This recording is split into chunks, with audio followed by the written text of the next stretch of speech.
So next morning we decided to go down and check out the Batavia river.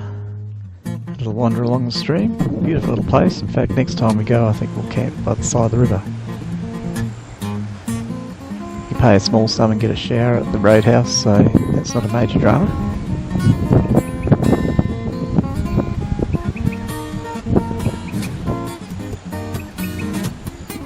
Very clear water.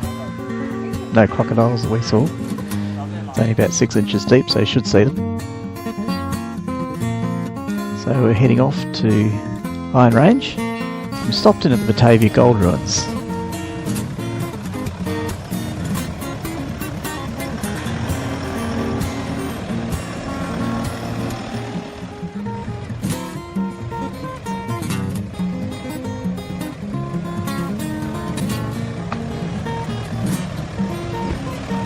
The other side was a bit better for articulation.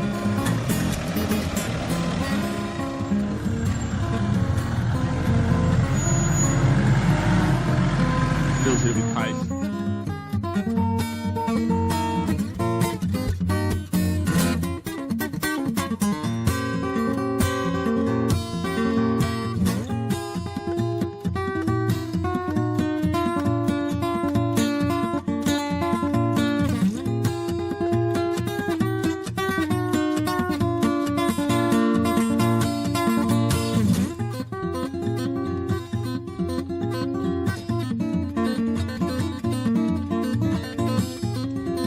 Batavia Goldfields were reclaimed in 1892.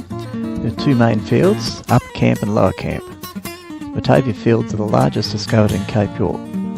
Its most productive times were during the Great Depression of the early 1930s. In 1942, the Army dismantled most of the portable equipment from these mines to stop the Japanese from using the resource should they invade.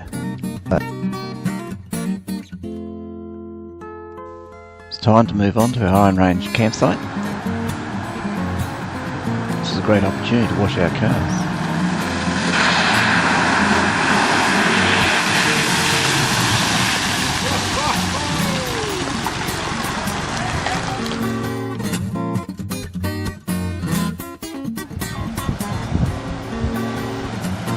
This is further up Pasco River, which we're going to meet again the next couple of days.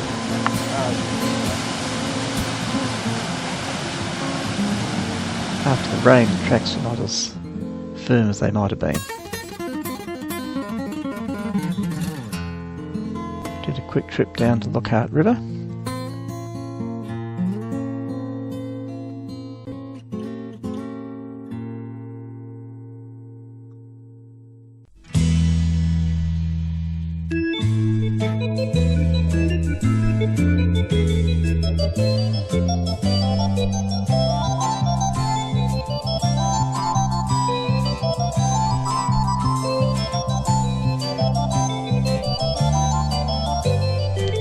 Again, we dropped into the range station to book the next few nights' accommodation. Seems like everything's online these days for bookings.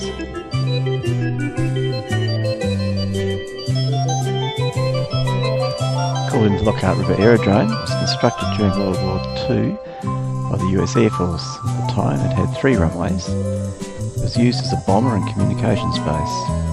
2005 was also the site of the worst air disaster since 1968. All 15 people died on approach when their aircraft hit a ridge 6 nautical miles north of the airfield.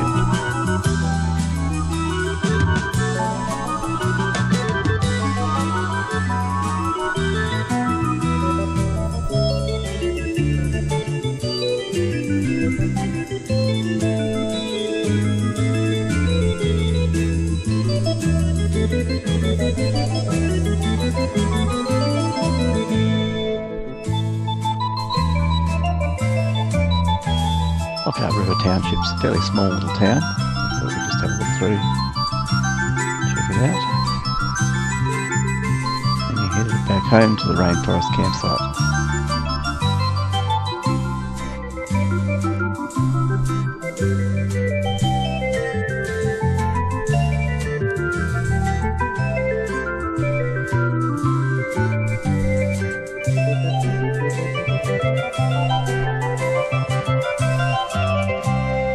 Frankly, I wouldn't recommend the Rainforest campsite as a great spot to stay. It's fairly damp most times I've seen it.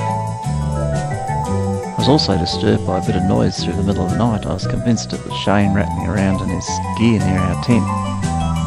Turned out next morning to be a couple of rats had decided to make residence in our car. We thought we got rid of him the next morning, but it turned out we had a passenger for a few days. We'll find out about his demise in a couple of episodes' time. It is next to a stream, so there's plenty of water. Well, I probably wouldn't drink it. Didn't seem to notice too many mosquitoes either. So next morning we headed off to Portland Roads and Chili Beach.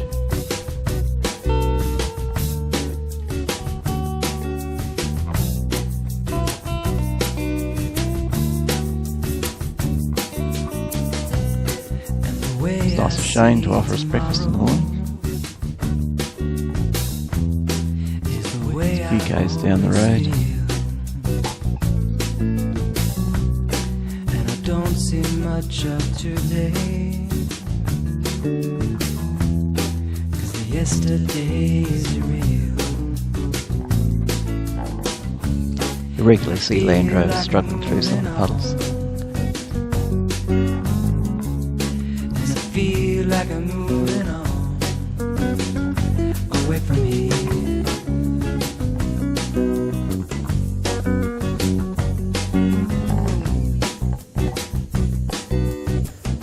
Here we are at Chili Beach. The weather was not very kind to us this time round. Here's a picture of what it was like 10 years previously. On a sunny day it can be very, very pleasant. There's nearly always a wind. One thing I did notice this time round was a lot less plastic on the beach than there was the first time. It seems someone's been doing some cleaning up, which is lovely to see. Of course, we had to check out a bunch of coconuts. And I feel like I'm moving on. Then we headed down to Portland Roads. Portland Roads is a lovely little township, and they often suffer in cyclones, which they did earlier this year actually. Ian Kennedy was an early Australian explorer. He's exploring land in New South Wales and Queensland, as well as the Gulf of Carpentaria. His final exploration of Cape York. He died after being speared by local Aborigines on his way to rescue at the mouth of the Jardine River, just north of here. Jackie, his guide and companion, was the only survivor. In the afternoon we walked the old Cohen track. It's the site of the old coach route to Cohen. It's also home to many birds, including the eclectus parrot, which unfortunately we didn't get to see this time round. The rain came in, so it started to get a bit unpleasant towards the end. It's always fun to play with sensitive grass. Sensitive grass is found throughout Cape York. Just don't tread on it in bare feet, it's a bit prickly. And I feel like I'm moving on.